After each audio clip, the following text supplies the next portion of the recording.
Olá, graça e paz. Para quem não me conhece, meu nome é Patrícia e vamos dar continuidade à nossa leitura da Palavra de Deus em ordem cronológica. Abimeleque. Abimeleque, filho de Jerubal, foi aos irmãos de sua mãe Siquém e disse a eles e a todo o clã da família de sua mãe: perguntem a todos os cidadãos de Siquém o que é melhor para eles, ter todos os 70 filhos de Jerubal governando sobre eles ou somente um homem? Lembre-se de que eu sou o sangue do seu sangue.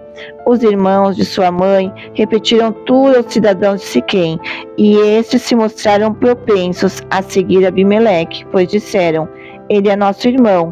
Deram-lhe 70 peças de prata tiradas do templo de Baal Berite, as quais Abimeleque usou para contratar alguns desocupados e vadios que se tornaram seus seguidores.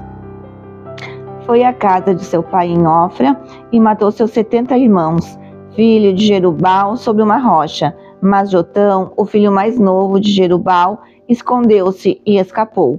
Então todos os cidadãos de Siquém e de Bet-Milo reuniram-se ao lado do carvalho, junto à coluna de Siquém, para coroar Abimeleque rei.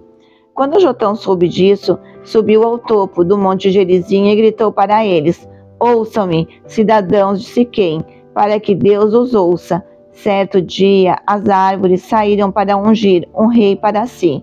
Disseram à oliveira: seja o nosso rei.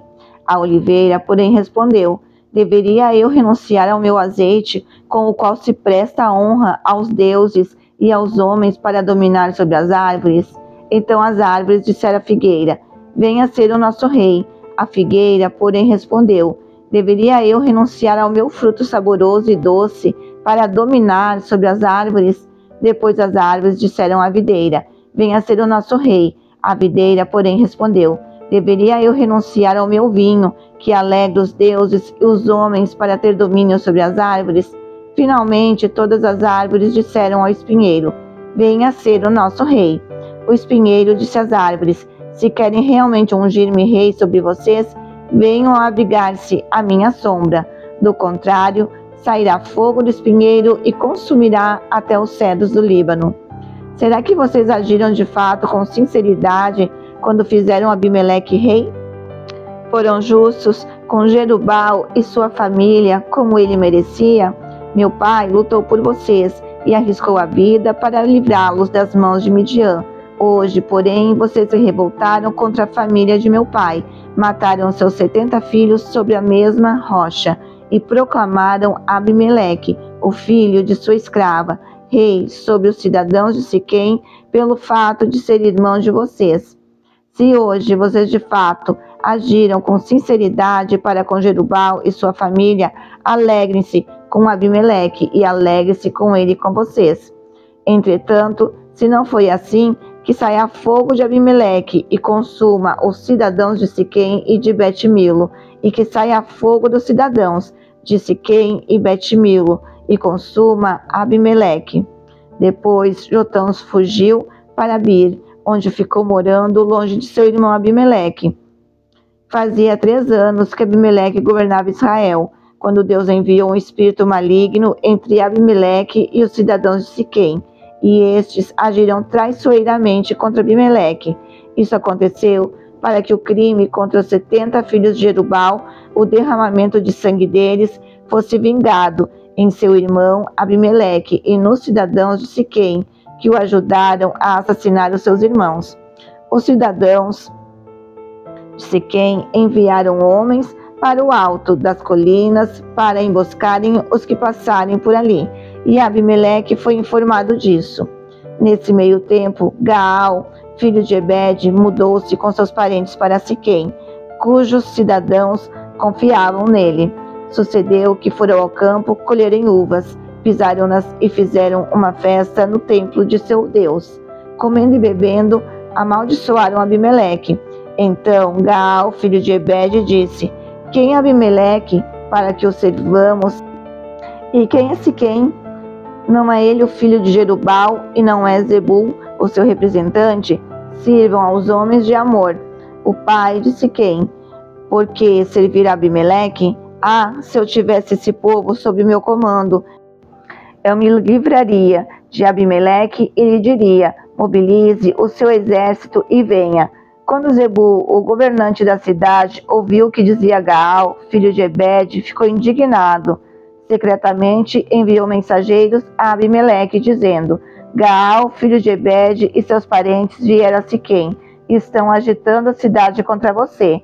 Venha de noite, você e seus homens, e fiquem à espera no campo. De manhã, ao nascer do sol, avance contra a cidade. Quando Gaal e sua tropa atacarem, faça com eles o que achar melhor.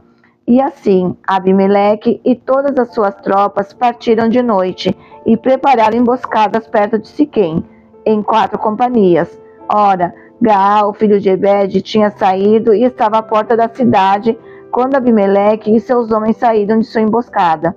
Quando Gaal os viu, disse a Zebul: Veja, vem gente descendo do alto das colinas.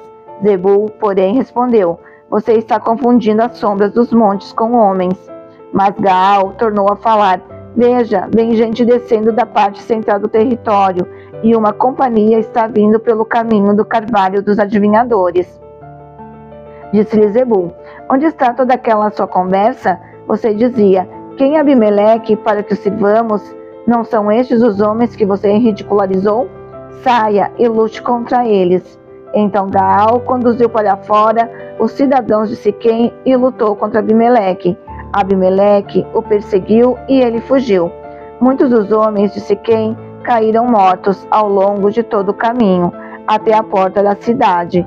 Abimeleque permaneceu em Arumá, e Zebul expulsou Gaal e os seus parentes de Siquém. No dia seguinte, o povo de Siquém saiu aos campos, e Abimeleque ficou sabendo disso. Então dividiu os seus homens em 3 companhias e armou emboscadas no campo. Quando viu o povo saindo da cidade, levantou-se contra ele e atacou-o. Abimeleque e as tropas que estavam com ele avançaram até a porta da cidade. Então 2 companhias avançaram sobre os que estavam nos campos e os mataram.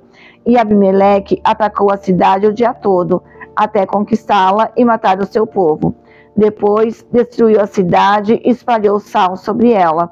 Ao saberem disso, os cidadãos que estavam na torre de Siquém entraram na fortaleza do templo de El-Berite. Quando Abimeleque soube que se haviam reunido lá, ele e todos os seus homens subiram o monte Zalmon.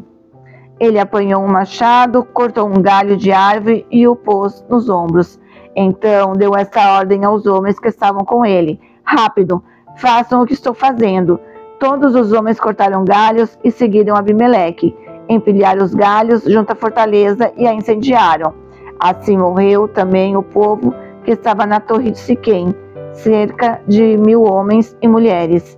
A seguir, Abimeleque foi a Tebes, sitiou-a e conquistou-a, mas dentro da cidade havia uma torre bastante forte, para a qual fugiram todos os homens e mulheres, todo o povo da cidade. Trancaram-se por dentro e subiram para o telhado da torre. Abimeleque foi para a torre e atacou-a, e quando se aproximava da entrada da torre para incendiá-la, uma mulher jogou uma pedra de moinho na cabeça dele. Ele rachou o crânio. Imediatamente ele chamou ao seu escudeiro e lhe ordenou: Tire a espada e mate-me, para que não digam que uma mulher me matou. Então o jovem o atravessou e ele morreu. Quando os israelitas viram que Abimeleque estava morto, voltaram para casa. Assim Deus retribuiu a maldade que Abimeleque praticara contra o seu pai, matando seus 70 irmãos. Deus fez também os homens de Siquém pagarem por toda a sua maldade. A maldição de Jotão, filho de Jerubal, caiu sobre eles. Reflexão. Depois da morte de Gideão, seu filho Abimeleque matou seus irmãos e se declarou rei. Esse período foi um período crítico na história de Israel, e o povo não tinha limites. Como não havia liderança, eles faziam o que bem sucediam. Jotão foi o único irmão que Abimeleque não matou, porque ele conseguiu fugir. E o próprio Deus foi quem tirou Abimeleque do reinado e vingou a maldade que ele havia feito com seus irmãos. Abimeleque morreu de uma maneira muito humilhante, foi morto por uma mulher. Naquela época não havia vergonha maior. Mais uma vez, vemos a mão de Deus destruindo os inimigos de Israel. O mais triste é que, apesar de tanta manifestação da presença de Deus, o povo continuava a desobedecer. Muitas vezes, o desejo de barganha também vem ao nosso coração no nosso relacionamento com Deus, mas Ele nos abençoa por seu amor. Por mais que tenhamos alguma coisa boa, nada em nós é bom o suficiente para agradar a Deus.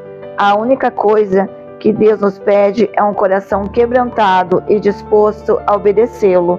Não podemos dar nada a Deus que Ele não nos tenha dado primeiro. Outros juízes iam sendo levantados, e Deus, na sua infinita misericórdia, ia livrando Israel. Mas mesmo assim, o coração daquele povo era duro e obstinado, e não compreendiam o favor de Deus. Finalizamos mais uma leitura da Palavra de Deus em ordem cronológica. Deus abençoe e até a próxima. Audiobook Surpreendidos pelo Reino.